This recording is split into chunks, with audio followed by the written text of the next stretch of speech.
question type in IELTS reading, which is summary completion. There are two types of summary completion questions. In this video, you will learn how to complete a summary by selecting words from a list of words or phrases. How do you do that? Let's find out.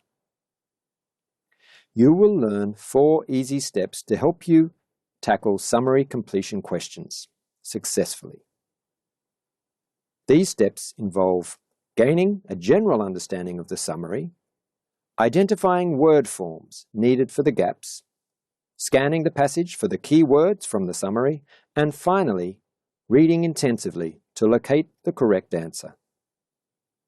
In step 1, you need to go to the summary completion questions and read the summary for a general understanding. You should identify the key words as you read. After that, look at the list of words and start thinking about possible answers for each gap. It's a good idea to think about logical answers for the gaps before you look at the reading passage. Now, let's practice step 1 by looking at questions 1 to 4 for a set of summary completion questions. Here's the summary. The question asks you to complete the summary using the list of words. Choose the correct word and move it into the gap. You can see that there are 4 gaps. Here's the list of words. How many items can you see in the list? 8. That's right. It means that there are always more words than you need.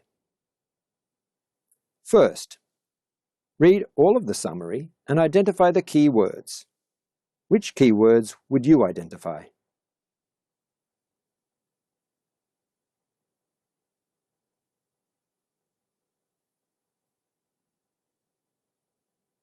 Have you chosen the same key words as in this example?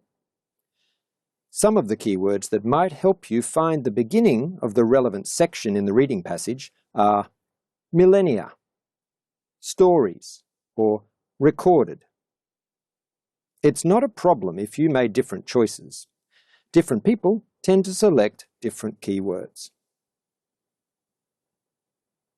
Once you have identified the main keywords, the next step is to identify what word forms are needed for the gaps. Look at the first question and try to predict what kind of words go in the gap. What word form is needed? Do you need a noun, an adjective, a verb, or adverb? You need to look at the list of words provided and start considering possible answers. You don't need to decide the final answer yet, because you will look at the reading passage afterwards. It's important to make sure that the word or words you are considering for the gaps fit the sentence grammatically, and that the meaning of the completed sentence makes sense. Let's try this with question 1. It says, "For millennia, stories have been told and achievements recorded using 1. Using what? You probably need a noun or noun group. What is something that has been used to record stories and achievements for thousands of years? Now take a moment to read through the list and consider some answers that might fit in this gap. Possible answers that fit grammatically include pictures, religious rituals, sequential art, the invention of writing, and written inscriptions. Answers that don't make sense are looking at pictures. This does not go with the verb using. Illiteracy. Illiteracy is a noun, but it does not make sense here. The start of storytelling. This also does not go with the verb using. You can see that it is worthwhile considering possible answers by eliminating the ones that don't fit grammatically, as there are now only 5 options to choose from. Okay. You now have a general understanding of the summary and some ideas of what words might go into the first gap. The next step is to scan the passage for the key words in the first question. You've already tried to guess some of the possible answers, and now you need to go to the reading passage to find the section where the summary begins. Remember that the summary you are presented with could be a summary of the whole reading passage, or could be a summary of just a part of it, even of just one paragraph. In other words, the information you need to complete the summary can start and finish anywhere in the passage. How can you find the correct section? Well, you need to scan the reading passage for the key words you have identified in the summary. Also, remember to scan for synonyms or antonyms, opposites of these key words. Here's the first question from the summary. And here's the first paragraph from the reading passage. Can you see any similarities between the question and the passage? Do you think that the summary begins somewhere here in this paragraph? Probably yes.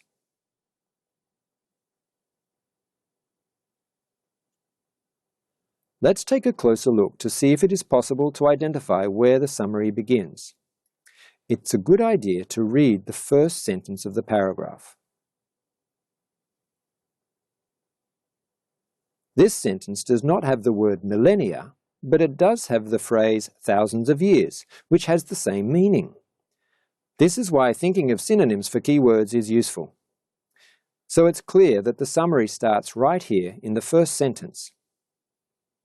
Of course, not all summary completion questions start so conveniently in the first sentence of the first paragraph.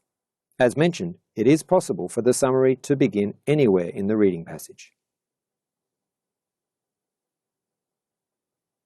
Now that you have found the place in the reading passage where the summary begins, it's necessary to read this section more intensively to find the answer for question 1.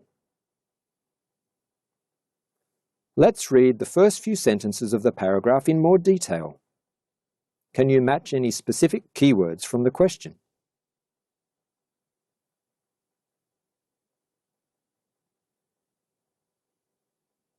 Well, the question and the first few sentences of the paragraph contain many similar keywords. These include millennia, thousands of years, stories have been told, tell a story, achievements, success, recorded and recorded, using and used. Now let's focus in on the second sentence and read it carefully. You can see that sequential or serial art means a series of pictures which tell a story. Sequential art is one of the phrases in the word list. Therefore, this is the correct answer.